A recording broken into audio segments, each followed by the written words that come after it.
BJP विधानसभा चुनाव की तैयारी में पूरी तरह जुट चुकी है।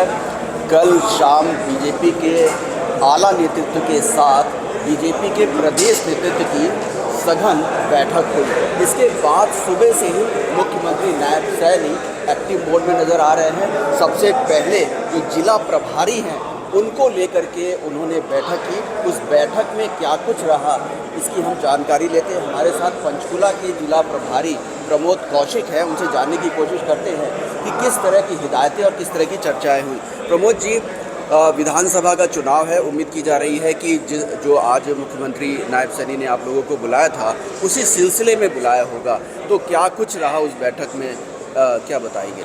वैसे तो भारतीय जनता पार्टी का कार्यकर्ता 5 के 5 साल जनता की सेवा में रहता है और हम चाहे सामाजिक आयाम से है, चाहे वो सरकार की उपलब्धियों को लेके हम जनता के बीच में समय से समय 24 घंटे भारतीय जनता पार्टी का कार्यकर्ता जनता के बीच में जाता है। इसी निमित्त क्योंकि अभी भारतीय जनता पार्टी का जो संगठन है उसको लेके नीचे तक चर्चा हुई और जहाँ तक चुनाव का भी विश्लेषण हमने 2-3 बार अलग अलग बैठकों में किया। आज जिला अध्यक्ष, जिला प्रभारी, प्रदेश पदाधिकारी ऐसे सब कार्यकर्ताओं की बैठक मुख्यमंत्री जी के साथ हुई और उसमें टोटली यही मंथन हुआ कि आने वाले विधानसभा चुनाव जो है उसको हम किस तरीके से और क्योंकि पूरा जनता के अंदर एक माहौल है कि भारतीय जनता पार्टी तीसरी बार हरियाणा के अंदर विधानसभा चुनाव के अंदर सरकार बनाने जा रही है। दूसरा, कई ये भी खबर आई कि आप लोग को हिदायत दी गई है कि संगठन पे ज़्यादा जोर दिया जाए। संगठन जो कि पूरी तरीके से छिन्न भिन्न नज़र आया लोकसभा चुनाव के अंदर। आप लोग का जिस तरीके से दावा था कि 10 की 10 सीटें आप लोग जीतेंगे, लेकिन 5 सीट ही जीत पाए। उसे माना जा रहा है कि कहीं ना कहीं संगठन के तौर पे जो है कोई कमी रह गई है, तो किस तरह की हिदायत दी गई है? ऐसा भारतीय जनता पार्टी का संगठन नीचे तक चट्टान की तरह मजबूत है। कांग्रेस हाँ एक हद तक क्या है कि 2008 में भी उन्होंने ऐसे ही नैरेटिव जनता के बीच में फैलाया, झूठ का जाल जो फेंक के उन्होंने कुछ हद तक वो इस बात पे कामयाब हुए। ये जनता ने उनको मैंडेट नहीं दिया है, कहीं ना कहीं उनको एक गलत फीडबैक नीचे तक कांग्रेस ले जाने में कामयाब हुई। इसको मानना दरकिनार भी नहीं कर सकते, परंतु ये भी तय है कि भारतीय जनता पार्टी ने इस सारी चीज़ को समझ के और आगे हम जो हरियाणा सरकार की उपलब्धियां हैं, केंद्र सरकार की उपलब्धियां हैं, उसको भी जनता ने स्वीकार किया है। कहीं ना कहीं एक झूठ जो सबसे बड़ा नैरेटिव कांग्रेस ने फैलाया कि संविधान को बदल दिया जाएगा, इसको वो मार्केट में फैलाने के लिए झूठ पे झूठ ऐसे कहीं कुछ परसेंटेज में कामयाब हुए। परंतु आज भी स्थिति में यदि कांग्रेस की यूपीए की 10 साल की गवर्नमेंट देखें तो वो लगातार डाउन आए थे, परंतु भारतीय जनता पार्टी का वोट बैंक पहले भी बढ़ा था, 14 से 19 में बढ़ा, 19 से अब की बार बढ़ा। हम वहीं के वहीं खड़े हैं। हाँ ठीक है, सीटों का कुछ ऊपर नीचे हो सकता है और ये जनता जनार्दन निर्णय इसमें लेती है, परंतु आगे का जो हरियाणा का है, अब तक माननीय मुख्यमंत्री जी के दौरे हुए या केंद्रीय नेताओं के जो दौरे हुए हैं, हरियाणा की जनता के मस्तिष्क में एक ही चीज़ रहती है कि जिस प्रकार से केंद्र में सरकार बनती है, हरियाणा हमेशा उसी के साथ चलता है। और हरियाणा की जनता ने मन बना लिया है कि मोदी जी के नेतृत्व में और यहाँ नायब जी के नेतृत्व में तीसरी बार भारतीय जनता पार्टी सरकार बनाने जा रही है। एक बात जो देखी गई कि बूथ लेवल की जो कमेटियां हैं वो पूरी तरीके से 100% लोकसभा में जो है वो काम करती नज़र नहीं आई। ठीक है, कई जगह इस तरह की नाराज़गी देखने को मिली कि जो बूथ लेवल के कार्यकर्ता हैं वो बढ़ चढ़ करके जो है हिस्सा नहीं ले रहे थे। कुछ आला नेतृत्व से भी उनमें नाराज़गी नज़र आई। इसको लेकर के भी डिस्कशन हुआ या कुछ लोगों ने कहा इस तरह की बातों को? मैं जो कह रहा हूँ पहले भी, जैसे बूथ लेवल से लेके और नीचे तक के कार्यकर्ता ने ही चुनाव लड़ा है। भारतीय जनता पार्टी के कार्यकर्ता ने 49 डिग्री टेम्परेचर के अंदर और नरेंद्र मोदी जी के नेतृत्व में पूरे देश में चुनाव लड़ा। उसी कड़ी में हरियाणा में ने भी चुनाव लड़ा है।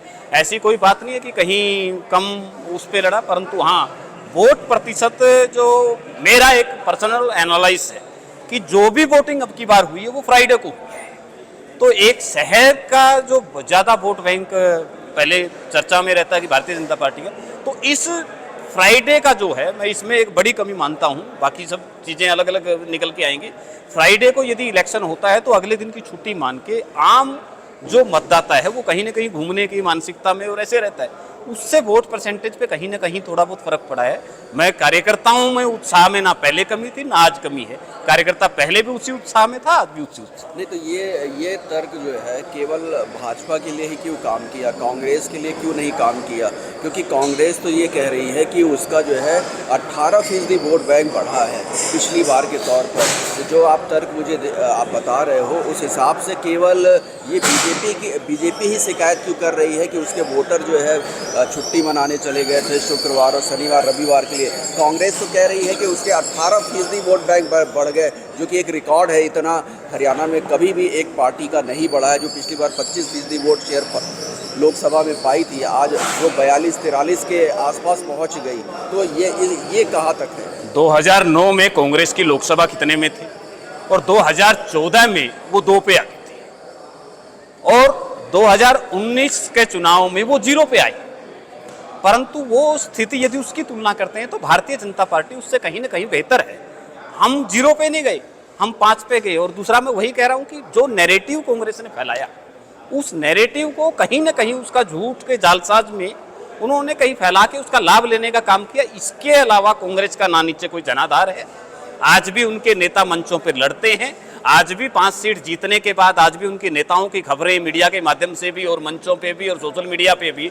अभी मैं कुमारी शैलजा का देख रहा था कि वो अपने ऑफिस में आके बैठती है और वहां पर शीशा तोड़ दिया जाता है। मतलब इस तरह की स्थिति कांग्रेस में आज भी जो गुटबाजी है, भारतीय जनता पार्टी एकजुट है और वहीं कांग्रेस आपस में बटी हुई। मुख्यमंत्री नायब सैनी ने क्या निर्देश दिए?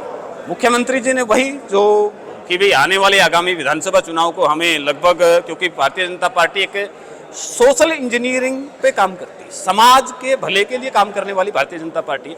हमारे वहाँ पर चर्चा हुई कि भी हर जैसे नरेंद्र मोदी जी ने आह्वान किया कि माँ के नाम का पौधा लगाना है, तो वो प्लानिंग हुई कि भी हर गांव में घर घर में बूथ लेवल पे हम 10 पौधे हर बूथ पे जाके लगाएंगे कि हम माँ को आदर्श मान के और उनका पालन पोषण भी करेंगे। इस तरह की चर्चाएं किसी राजनीतिक पार्टी में नहीं होती, परंतु भारतीय जनता पार्टी के अंदर इस तरह के विचार। और आज वो चर्चा हुई है कि आगामी चुनाव में 23 तो शहीदी दिवस है स्वामी श्याम प्रसाद मुखर्जी का, तो ऐसे लगातार जो आगामी कार्यक्रम है हमारे, उनकी सारी डीपली चर्चा हुई और बूथ तक भी और ज़्यादा मजबूत करने की जरूरत है। उस पर भारतीय जनता पार्टी के माननीय मुख्यमंत्री जी का, माननीय संगठन मंत्री जी का और सबका मार्गदर्शन हमको प्राप्त हुआ। धन्यवाद प्रभु जी। तो साफ है कि जिस तरीके से जिला प्रभारियों की बैठक हुई, उसमें एक बात जो साफ नज़र आ रही है, उसको ये बात नजर आ रही है कि साफ है कि बूथ लेवल की जो कमेटियाँ हैं उस पर और मेहनत की जाए और उन्हें मजबूत किया जाए। कैमरामैन सुनील के साथ हरे राम मिश्रा, सुदर्शन न्यूज़, चंडीगढ़।